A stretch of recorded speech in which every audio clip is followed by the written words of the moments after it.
pas. D'accord. Bonjour à toutes et à tous.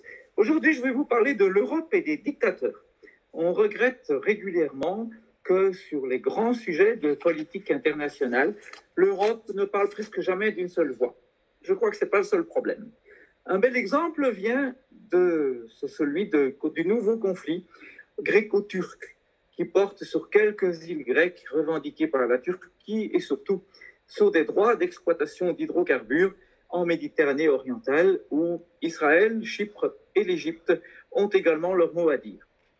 On voit que la France d'Emmanuel Macron prend parti pour la Grèce en envoyant même des navires de guerre, tandis que l'Allemagne d'Angela Merkel, et oui, il paraît qu'il y avait un pacte, un couple franco-allemand, l'Allemagne d'Angela Merkel, qui est toujours très proche des intérêts turcs et qui a sur son sol plusieurs millions d'immigrés d'origine turque, elle prend une position de prétendue neutralité dont la seule conséquence est de saboter les efforts de la France.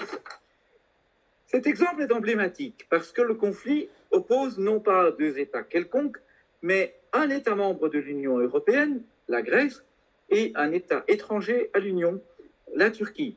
On voit que l'Europe n'est même pas capable en politique étrangère de s'unir pour défendre un de ses États membres contre un agresseur étranger. Et en outre, l'Europe n'est pas capable non plus de se ranger aux côtés de la Grèce, qui est un État démocratique, contre la dictature turque du président Erdogan. Il faut bien dire que cela montre toute l'impuissance de l'Europe dans le domaine de la politique étrangère, au point que l'on se demande qui dans le monde peut encore prendre au sérieux l'Europe dans ce domaine. Et beaucoup se demanderont à propos de ce conflit gréco-turc si l'Europe est capable de défendre ses intérêts, ou encore même si elle a vraiment des intérêts communs, ou encore par exemple si les intérêts économiques importants de l'Allemagne en Turquie n'empêchent pas les autres États d'appuyer efficacement la Grèce. Et finalement, on se demande aussi si l'Europe, qui se vante sans cesse de son humanisme, a vraiment une morale à défendre sur la scène internationale. En réalité, je crois que tout montre le contraire, à commencer par l'attitude européenne à l'égard des multiples dictateurs qui sévissent dans le monde. Parlons d'abord d'un autre événement récent, le coup de force de la Chine qui met fin à toute trace de démocratie à Hong Kong. La question est importante parce qu'économiquement, Hong Kong est une des places financières les plus importantes au monde et c'est aussi important, bien sûr, sur le plan des principes s'agissant d'un lieu où des valeurs au départ anglaises, c'est-à-dire des valeurs provenant d'une civilisation européenne, ont fait de Hong Kong un lieu unique, inspiré des principes de la common law britannique, des valeurs de liberté, du type de représentation démocratique dont le Parlement anglais est le meilleur exemple au monde, et aussi d'un ensemble de libertés économiques qui en ont fait un des lieux les plus productifs du monde entier. C'est à peine si, hormis au Royaume-Uni, bien sûr, qui, il faut quand même le remarquer, ne fait plus partie de l'Union européenne, quelques murmures ont été entendus dans les chancelleries européennes. Peu importe pour elles que la Chine abandonne son principe encourageant un pays de système après seulement un quart de siècle. Peu importe le sort des courageux résistants de Hong Kong qui se sont battus pour sauvegarder leur liberté. Peu importe aussi la censure de la presse, l'arrestation des dirigeants de journaux, le contrôle sur les scientifiques, l'Europe ne bouge pas. L'Europe n'a pas de morale. Il faut reconnaître que l'Europe est trop faible pour être efficace. Même si elle était unie, l'Europe est un nain, il faut l'admettre, par rapport à la Chine. Elle l'est sur le plan politique, sur le plan militaire, et aussi, depuis quelques années, il faut l'admettre, sur le plan économique. Alors mettons la passivité des Européens à l'égard de la Chine sous le compte de son impuissance. Mais c'est déjà un constat en soi face aux grands États, les États-Unis, la Chine, la Russie. L'Europe ne compte pas, tout simplement. Mais elle ne fait pas mieux entendre sa voix face à des États plus modestes. Les interventions françaises contre l'État islamique en Afrique de l'Ouest sont davantage la poursuite larvée, et d'ailleurs très peu efficace, de sa vieille politique néocoloniale africaine, la France-Afrique de Gaulle, plutôt que le reflet d'une véritable politique européenne. Les dictateurs qui sont tombés en Égypte, en Libye et avant eux dans plusieurs États d'Amérique latine ont été forcés de dégager par leur peuple sans aide européenne.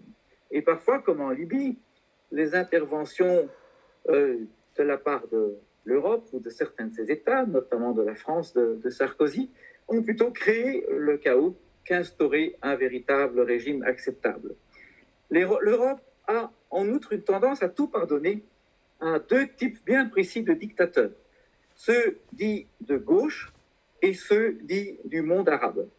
Jamais l'Europe ni ses États n'ont fait quoi que ce soit d'efficace pour mettre fin à la dictature communiste à Cuba. On a affaire à un régime qui réduit sa population à la misère depuis un demi-siècle. Comparez le niveau de vie de Cuba à celui des Bahamas, toutes voisines par exemple. Et ce régime impose aussi le joug d'un parti unique à la sauce stalinienne à sa population. On se souvient de Louis Michel, ministre belge des Affaires étrangères, puis commissaire européen, le père de Charles Michel, le président européen, qui a pris position au niveau de Cuba, qui s'y est rendu à diverses reprises. Il a pris position pour la levée des sanctions contre Cuba, contre ce régime dictatorial, et qui a même organisé, il faut le faire quand même, une coopération entre l'Union européenne et Cuba, serrant la main du tyran Fidel Castro sans rencontrer les opposants. L'Europe, dans le même état d'esprit, a laissé se développer sans réaction notable la dictature, certes élue, de Chavez au Venezuela, puis de son successeur Maduro, sans imposer de sanctions, si ce n'est des sanctions très modestes que lorsque le régime économique vénézuélien s'est littéralement effondré. Pendant ce temps, les États-Unis, qui ne sont pas toujours un modèle, poursuivaient nombre de dirigeants vénézuéliens pour trafic de drogue. En Europe, rien. Les dictateurs rouges semblent donc bénéficier d'un préjugé favorable au niveau des dirigeants européens. Pourtant, ce qui a été dit pour une puissance de très grande dimension comme la Chine, l'Europe est trop faible, n'est pas valable évidemment pour des États relativement petits et même économiquement minuscules comme Cuba et même le Venezuela depuis la chute des cours du pétrole. La même chose peut être constatée à propos des dictateurs arabes. Longtemps, la France a soutenu les ignobles dictateurs syriens, les Assad. C'est elle aussi qui a laissé à l'époque l'ayatollah Khomeini se mettre au pouvoir lors de la révolution islamique en Iran. Et puis, par la suite, eh bien, on ne voit rien au niveau ni de l'Europe ni des États européens qui s'opposent réellement à la dictature iranienne aujourd'hui. Lorsque les États-Unis combattent cette dictature en dénonçant le traité sur le nucléaire iranien, tout simplement parce que l'Iran n'était pas crédible et ne le respectait pas, on voit au contraire l'Europe ne rien faire du tout, sauf essayer de contourner les sanctions américaines. Là, en ce qui concerne l'Iran, la paix du monde est réellement en danger et l'Europe est inexistante. Sans doute c'est lié à la politique européenne qui est le plus souvent, il faut le constater, pro-palestinienne. Là où l'Europe subsidie l'autorité palestinienne, dont les autorités ne sont plus élues depuis des lustres, qui ne respectent aucune liberté démocratique et qui soutiennent le terrorisme. Tout cela, c'est ce que concrètement l'Europe réalise sur le plan de sa politique étrangère. Au mieux, elle n'existe pas. Au pire, sa politique faible et brouillonne est nuisible. Alors, n'est-il pas le temps de se dire que sur le plan international, l'Europe ne défend en réalité aucune valeur, qu'elle n'est respectée par personne et qu'elle n'a d'ailleurs aucune voix à faire entendre parce que tout simplement, il n'y a pas d'intérêt commun à défendre. C'est dommage, mais je crains que ce soit vrai. Je vous remercie.